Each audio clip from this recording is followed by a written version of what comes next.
Bapak, Ibu, Saudara sekalian yang dikasihi Tuhan, salam sejahtera dalam Tuhan Yesus Kristus. Kita telah belajar bersama dari Yakobus pasal 1 ayat 1-4 bahwa kita harus memperhitungkan setiap pencobaan yang kita hadapi sebagai kebahagiaan. Kita juga harus tahu bahwa Tuhan berdaulat atas pencobaan dan memakai setiap pencobaan untuk membangun iman kita. Selanjutnya, mari kita belajar pendekatan Alkitabiah berikutnya terhadap pencobaan, yaitu bahwa kita harus tunduk pada proses pemurnian yang Tuhan kerjakan melalui pencobaan. Mari kita membaca kembali surat Yakobus pasal 1 ayat 1-4. Demikian firman Tuhan. Salam dari Yakobus, hamba Allah dan Tuhan Yesus Kristus, kepada kedua belas suku di perantauan. Saudara-saudaraku, anggaplah sebagai suatu kebahagiaan apabila kamu jatuh ke dalam berbagai-bagai pencobaan. Sebab kamu tahu bahwa ujian terhadap imanmu itu menghasilkan ketekunan. Dan biarkanlah ketekunan itu memperoleh buah yang matang, supaya kamu menjadi sempurna dan utuh dan tak kekurangan suatu apapun.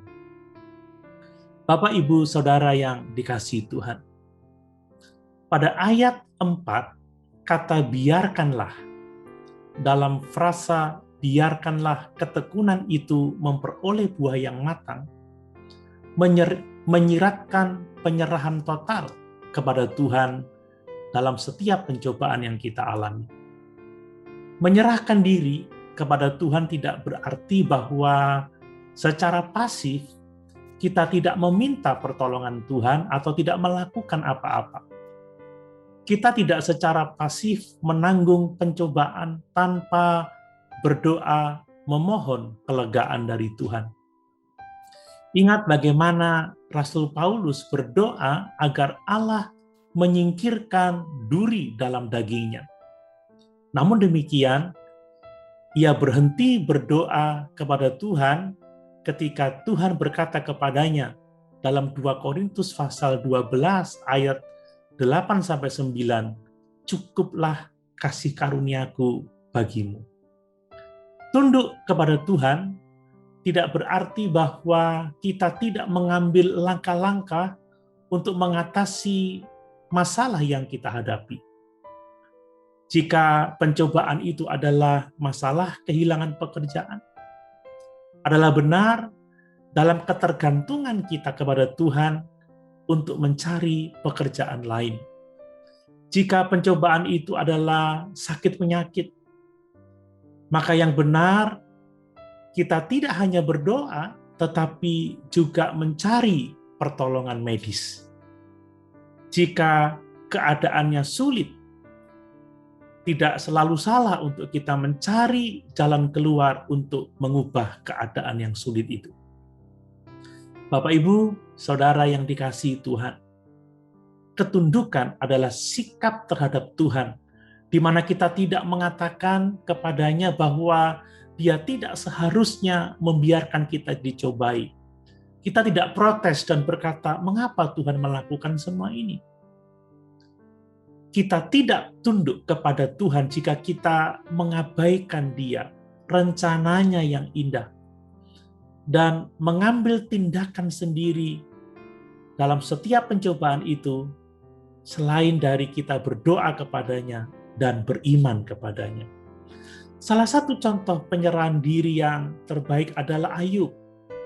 Setelah Tuhan mengizinkannya menderita demikian rupa, Ayub berkata dalam Ayub 1 ayat 21, Tuhan yang memberi, Tuhan yang mengambil, terpujilah nama Tuhan. Bapak, Ibu, Saudara yang dikasihi Tuhan, berkenaan dengan proses pemurnian melalui pencobaan, secara singkat berartikan dua hal. Yang pertama, bahwa kita harus mengetahui kedewasaan itu adalah proses, bukan kesempurnaan yang datangnya secara instan. Perhatikan kembali apa yang Paulus katakan, biarkanlah ketekunan itu memperoleh buah yang matang. Kata matang di sini juga berarti sempurna. Kesempurnaan atau kematangan bukanlah proses yang cepat. Kata matang atau sempurna tidak menyiratkan bahwa kita telah mencapai titik tertentu dalam hidup ini, di mana kita telah selesai dan tidak memerlukan lagi kemajuan lebih lanjut. Kita ini perlu terus belajar dalam sekolah iman ini sampai kita masuk surga nanti. Yang kedua, ketundukan dalam proses pemurnian akan menghasilkan kedewasaan rohani. Tujuan Tuhan dalam pencobaan adalah supaya kita menjadi sempurna, utuh, dan tidak kekurangan suatu apapun. Sekali lagi, ini tidak berarti bahwa kita dapat mencapai keadaan kesempurnaan tanpa dosa atau mencapai kedewasaan kesempurnaan itu dalam hidup ini. Sebaliknya, gagasannya adalah bahwa kita akan menjadi dewasa secara rohani. Kita akan diperlengkapi dengan baik oleh Tuhan untuk tujuan-tujuan yang telah Tuhan tetapkan bagi kita. Buah roh sebagaimana Paulus tulis dalam Galatia 5 ayat 22 dan 23, yaitu kasih, sukacita, damai sejahtera, kesabaran, kemurahan, kebaikan, kesetiaan, kelemah lembutan, penguasaan diri akan nyata dalam kehidupan keseharian kita. Bapak, Ibu, Saudara yang dikasihi Tuhan, pendekatan Alkitabiah dalam menghadapi pencobaan adalah anggaplah pencobaan sebagai kebahagiaan.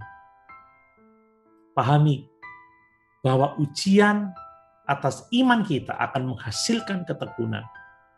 Dan dengan tunduk pada proses pemurnian melalui pencobaan, kita dibawa ke dalam kedewasaan rohani. Haleluya. Tuhan Yesus memberkati.